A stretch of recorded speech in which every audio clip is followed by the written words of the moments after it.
Hi guys! A lot of people on TikTok had been asking me for advice, for tips, for techniques na pwede nilang magamit sa board exam. And I honestly made a bunch of them, somewhere buried under my TikTok. And I figured if marami pa rin yung naghahanap ng mga ganitong content, well, I think it's time for me to create this channel, right? This is my very first video. No, actually second video na. And I'm gonna go full in.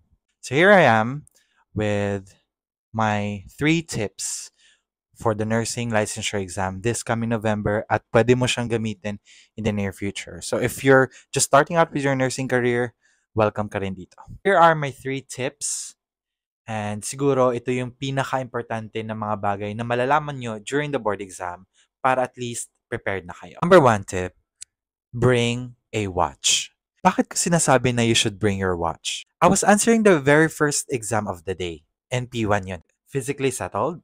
Settled ako, kalmado ako, prepared. Yung pencil ko nandyan, yung pagkain ko, yung papel ko, alam ko na yung gagawin. Habang nag-answer ako ng question, nasa 35 items pa lang ako guys. May nakita na ako sa dulo, nagsitayuan na. Tatlo sila. Siguro from different schools yun. Nagsitayuan na sila, pumunta sila agad sa proctor dun sa harap, tapos binigay nila yung papel nila.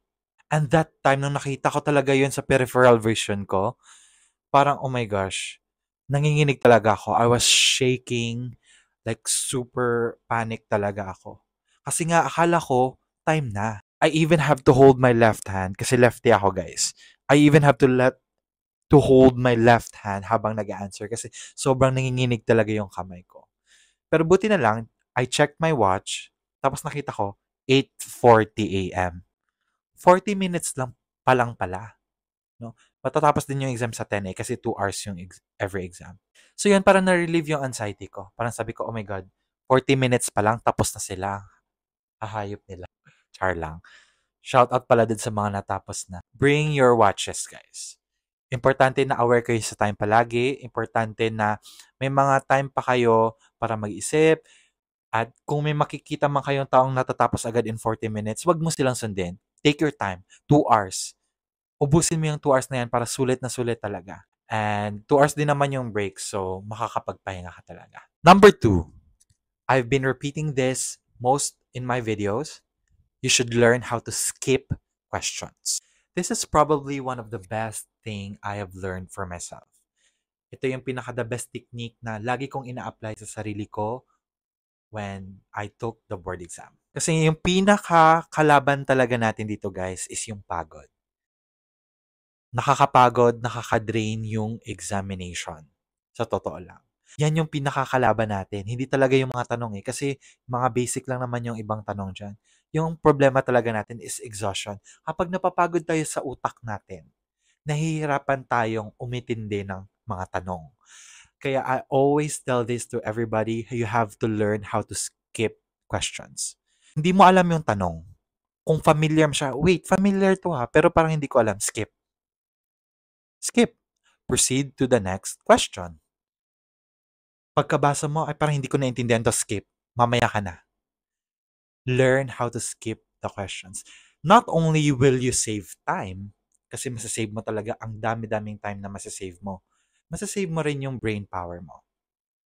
I always say this, a smart brain is a relaxed brain. You have to skip questions para ma-relax yung utak mo.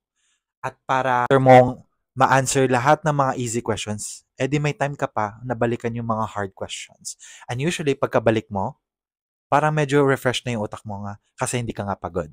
So you have to learn how to skip questions at wag mo na intindihin talaga lahat. Third, and the last one, you have to remember that answers are everywhere. Answers are everywhere. In support on my previous tip, na bakit kailangan mag-skip ka ng question. I am emphasizing so much about learning how to skip questions strategically. It's because, in my experience, answers are found within the questionnaires. Here's why. One time, I was answering NP2.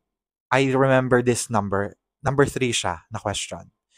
I skipped that question kasi hindi ko talaga siya maintindihan. And somehow, when I reached number 79, nandun yung sagot sa number 3. And I was so happy kasi hindi ako nag-rush na i-answer doon. 'Di ba? You get what I mean? Answers are everywhere. It's spread all over the questionnaires. Minsan yung question sa NP1 kapag maaalala mo pa siya, nasa NP5 yung sagot. Pero syempre, hindi naman ako ganun ka-genius na maalala ko talaga siya lahat. But, yun yung nangyayari. Answers are everywhere when you know where to look for it. Kaya lagi kong sinasabi sa inyo to skip questions because somehow, nandun yung sagot sa ibang numbers. Alam mo yung feeling na nagmamadali kayo i-answer yung number na yon, tapos pagkabasa mo pala sa next number, ito yung tamang sagot, tapos na-shade mo na? That would be the most frustrating thing na mangyayari sa buhay mo. Kaya never ka magmadali, dai. Learn to skip questions kasi sa 2 hours mo na yun na pagsiskip mo, marami kang masasave na oras. At yung nasave mo na oras na yun yung gagamitin mo na talagang pag-isipan niya ng maigi. Answers are everywhere if you know where to look for it. Okay, I think I'm done here. But in summary, guys, to summarize all of it, here are my 3 tips. 1, hindi makakalimutan yung watch.